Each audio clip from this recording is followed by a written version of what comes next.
Hello guys, welcome to the new episode of my channel. আমি সঞ্জীব, তোমাদের সাথে এখন এই ভিডিওতে বেশ কতগুলো এক্সাইটিং আপডেট নিয়ে কম্বিনেশন কথা বলবো। ফার্স্ট যে আপডেটটা নিয়ে কথা বলবো সেটা হচ্ছে তেলুগু ল্যাঙ্গুয়েজের ফিল্ম এবং আমার তেলুগুতে ফেভারিট অ্যাক্টর রবি তেজের আপকামিং সিনেমা আসতে চলেছে মিস্টার বচ্চন, এবং এই সিনেমাটা কিন্তু 15 আগস্ট নিজের রিলিজ ডেট অ্যানাউন্স করে দিয়েছে। তো আমরা জানি যে 15 আগস্ট বেশ কতগুলো বড় মাপের হিন্দি সিনেমা কিন্তু আসতে চলেছিল, যার মধ্যে একটা হচ্ছে অক্ষয় কুমারের খেল খেল মে, একটা হচ্ছে রাজকুমার রাও এবং শ্রদ্ধা কাপুরের স্ত্রী 2, এবং অপরটা হচ্ছে জন আব্রাহামের ভেদা।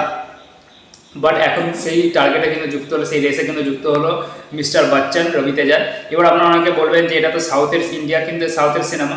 তো একটা জিনিস আপনাদের বলে রাখি, আপনি যদি রবি তেজের লাস্ট কতগুলো সিনেমা দেখেন, সেটা টাইগার নাগেশ্বর রাও হোক, ইগল হোক, প্রত্যেকটা সিনেমার ক্ষেত্রে আপনারা দেখবেন যে সিনেমাগুলো হয়তো বক্স অফিসে খুব একটা ওয়ার্ক করেনি। টাইগার নাগেশ্বর রাও বক্স অফিসে ফ্লপ হয়েছে, ইগল বক্স অফিসে অ্যাভারেজ বিজনেস করেছে, কিন্তু তা সত্ত্বেও কিন্তু এই প্রত্যেকটা সিনেমাও কিন্তু আপনার বক্স অফিসে 35 থেকে 40-45 কোটি টাকার বিজনেস করেছে। ঠিক আছে, মানে সাউথ ইন্ডিয়াতে আপনি দেখবেন কোনো স্টারের সিনেমা রিলিজ হলে সেই মানে সেটা ফ্লপ হোক কি হিট হোক, প্রথম একটা সপ্তাহ কিন্তু দাবদাবা থাকে। তো সেখানে অন্য কোনো সিনেমা সেই জায়গায় গিয়ে কিন্তু ওই নিজের চোচ মারতে পারে না। ঠিক আছে, তো এই ক্ষেত্রেও কিন্তু হিন্দি সিনেমাগুলোর ক্ষেত্রে একটা প্রবলেম হবে। ওই তেলেগু মানে আন্ধ্রা এইসব জায়গাতে, আন্ধ্রা হায়দ্রাবাদ এইসব জায়গাতে নিজের পাকার শক্ত করতে কিন্তু একটা প্রবলেম হতে পারে। ঠিক আছে, তো এটা ছিল ফার্স্ট আপডেট যে মিস্টার বচ্চন 15 আগস্ট রিলিজ করছে। সেকেন্ড যে আপডেটটা দেবো সেটা হচ্ছে জিতকে নিয়ে। আমরা প্রত্যেকে জানি জিত নীরাজ পান্ডের আপকামিং ওয়েব সিরিজ খাকি চ্যাপ্টার 2 বেঙ্গল চ্যাপ্টারে কাজ করতে চলেছে, যেখানে জিতের সাথে প্রসেনজিৎ চট্টোপাধ্যায় আছে, পরমব্রত আছে এবং বিমল চক্রবর্তী আছে। এই সিনেমাটার কলকাতার যে শিডিউল ছিল সেই শিডিউল কমপ্লিট হয়ে গেছে। এখন কিছু কিছু ছোটো ছোটো শিডিউল বাকি আছে, যেখানে মুখ্য চরিত্ররা কেউ নেই। এরপরে বাকি শিডিউল মানে অন্য জায়গায় মুম্বাইতে হবে প্রবাবলি। তো কলকাতার সমস্ত শিডিউল কিন্তু কমপ্লিট হয়ে গেছে। এবার জিৎ এবং প্রসেনজিৎ এবং প্রত্যেকটা অ্যাক্টর কিন্তু এবার মুম্বাইতে অ্যাপ্রোচ চলে গেছে, মুম্বাইয়ের যে শিডিউল আছে সেগুলো কমপ্লিট করার জন্য। এবার থার্ড যে আপডেটটা নিয়ে তোমাদের সাথে কথা বলবো, সেই আপডেটটা হলো SVF প্রসেনজিৎ চট্টোপাধ্যায় এবং অনির্বাণকে নিয়ে।